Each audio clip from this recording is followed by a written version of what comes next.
आज की इस विशेष गहन चर्चा में एक बार फिर से बहुत बहुत स्वागत है। आज हम एक ऐसी चीज पर फोकस करने वाले हैं जिसे लगभग हर कोई रोजाना अपनी डेली लाइफ में हैंडल करता है। एक स्पेसिफिक नोट हमारी जिंदगी का एक बहुत बड़ा हिस्सा है। हम बात कर रहे हैं भारत में 500 रुपए के नोट के ऐतिहासिक सफर की। बिल्कुल 1987 से लेकर 2025 तक।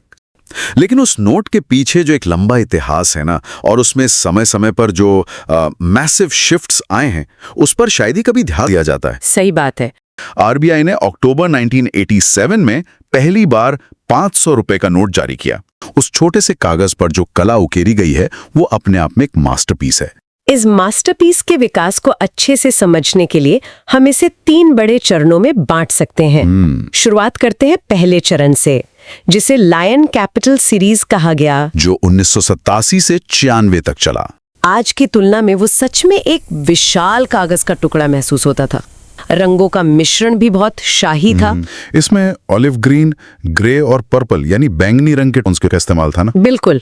सामने की तरफ, जिसे ऑब्वर्स कहते हैं, भारत का राष्ट्रीय प्रतीक अशोक स्तंभ बहुत ही प्रमुखता से छपा था। इसी वजह से इस पूरी सीरीज को लायन कैपिटल सीरीज का नाम मिला। सामने की तरफ भारतीय रिजर्व बैंक लिखा था। मूल्य हिंदी और अंग्रेजी में दर्ज था, और एक लैंग्वेज पैनल भी था जिसमें कई भारतीय भाषाओं में 500 रुपए लिखा होता था। लेकिन जो चीज सबसे ज्यादा ध्यान खींचती थी वो पीछे का डिजाइन था। बिल्कुल, रिवर्स साइड की डिजाइन। उस पर सिर्फ कोई आम इमारत नहीं थी, बल्कि पूरा का पूरा भारत का स्वतंत्रता संग्राम उकेरा गया था। 1930 के ऐतिहासिक दांडी मार्च की वो तस्वीर किसी भी मिनिएचर पेंटिंग से कम नहीं थी। वो नक्काशी सच में कमाल की थी। उस तस्वीर में महात्मा गांधी आगे चल रहे थे और उनके पीछे समाज के हर वर्ग, हर तबके के लोगों को कदम से कदम मिलाकर चलते हुए दिखाया गया था। और अगर सुरक्षा की बात की जाए तो 80 के दशक के हिसाब से वो तकनीक भी काफी आगे थी। नोट को जब भी रोशनी के सामने उठाया जाता था तो दाईं तरफ एक खाली सफेद हिस्से में अशोक स्तंभ का वाटरमार्क दिखाई देता था। एक और चीज थी जिसने सुरक्षा की नींव रखी, कागज के अंदर बुना हुआ एक सुरक्षा धागा या सिक्योरिटी थ्रेड। और सबसे खास तकनीक थी इंटैग्लियो प्रिंटिंग। जी, ये सब नकल को रोकने के लिए किया गया था। ये नोट मुख्य रूप से नासिक और देवास के बेहद सुरक्षित सरकारी प्रेसों में छपते थे। फिर आता है साल 1996। भारतीय मुद्रा की डिजाइन में एक ऐसा क्रांतिकारी बदलाव हुआ जिसने हमेशा के लिए हमारे नोटों की शक्ल बदल दी। महात्मा गांधी सीरीज की शुरुआत। बिल्कुल, ये पहली बार था जब किसी भारतीय बैंक नोट के सामने की तरफ महात्मा गांधी का चित्र यानी पोर्ट्रेट छापा गया। ये एक बहुत बड़ा वैचारिक बदलाव था, और अशोक स्तंभ को थोड़ा छोटा करके बाईं तरफ नीचे की ओर जगह दी गई। इसका रंग भी बदल गया।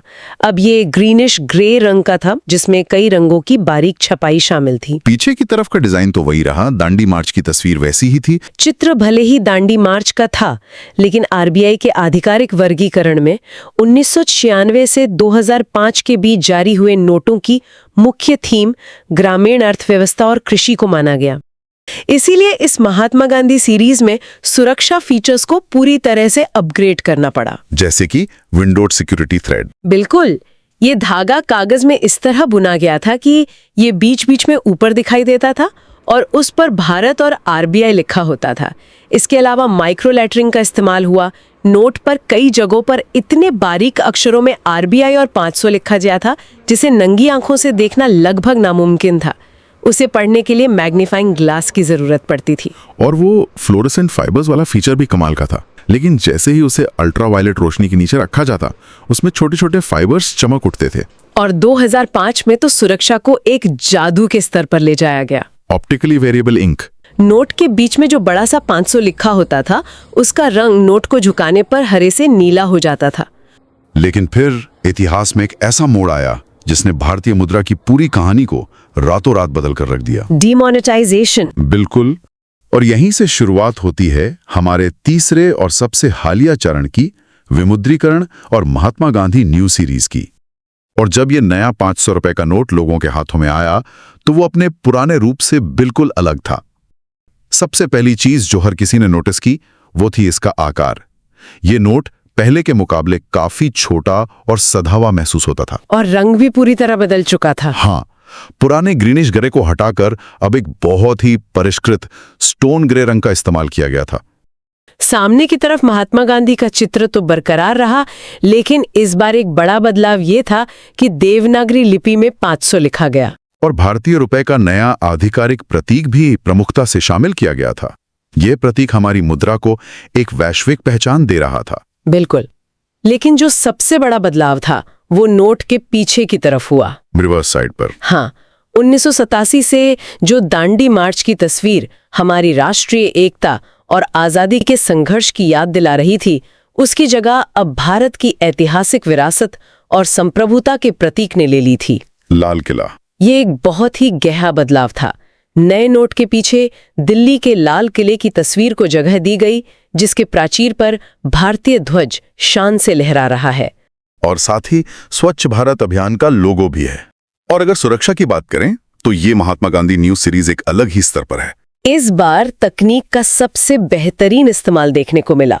जो कलर चेंजिंग धागा इसमें डाला गया है, उसका रंग नोट को झुकाने पर हरे से नीला हो जाता है और उस धागे के अंदर आरबीआई और भारत लिखा होता है। और वो सी थ्रू रजिस्टर वाला फीचर, वो तो बहुत ही कमाल का है। हाँ, सी थ्रू रजिस्टर ने प्रिंटिंग की दुनिया में क्रांति ला दी है। इसे समझना बहुत दिलचस्प है। ये एक तरह के पजल या पहेली जैसा है। नोट के सामने की तरफ 500 का आधा नंबर छपा होता है और ठीक उसी जगह पीछे की तरफ बाकी का आधा नंबर होता है। मतलब जब तक नोट नीचे रखा है वो सिर्फ एक डिजाइन लगता है। बिल्कुल, लेकिन जैसे ही उसे रोशनी के सामने उठाया जाता है, दोनों हिस्से बिल्कुल सटीक तरीके से मिलकर एक पूरा 500 बना देते हैं। और दृष्टिबाधित लोगों के लिए भी फीचर्स अपडेट हुए। उनकी सुविधा के लिए उभरी हुई छपाई यानी रेस्ड प्रिंटिंग को भी पहले से कहीं ज्यादा बेहतर किया गया है और अब इनकी छपाई नासिक, देवास के साथ साथ मैसूरू और सालबनी में भी होने लगी। इन सब बदलावों का असल मतलब क्या है? अगर हम पीछे मुड़कर देखें तो हमने 1987 के उस बड़े सूती कागज वाले नोट से सफर शुरू किया था, जिसके पीछे दांडी मार्च था। और आज हम 2025 में 150 मिलीमीटर के उस सलीकेदार अत्याधुनिक स्टोन ग्रे नोट तक आ पहुंचे हैं, जिस पर लाल किला और डिजिटल युग की उन्नत सुरक्षा तकनीकें मौजूद हैं। अगर हम इसे व्यापक दृष्टिकोण से देखें तो रिजर्व बैंक द्वारा पिछले कुछ दशकों में किए गए ये सारे बदलाव, चाहे वे डिजाइन को लेकर हों या सुरक्षा को लेकर, एक बहुत ही अहम मकसद से किए जाते हैं। भारतीय मुद्रा की अखंडता को बनाए रखना और जनता का उसमें भरोसा कायम रखना। और इसी विचारणीय बिंदु के साथ हम आज की इस गहन चर्चा को यहीं विराम देते हैं। इस जटिल लेकिन बेहद रोमांचक विषय की परतों को खोलने में हमारे साथ जुड़ने के लिए बहुत बहुत धन्यवाद। अगली बार फिर मिलेंगे एक नए विषय और एक नई चर्चा के साथ। नमस्कार।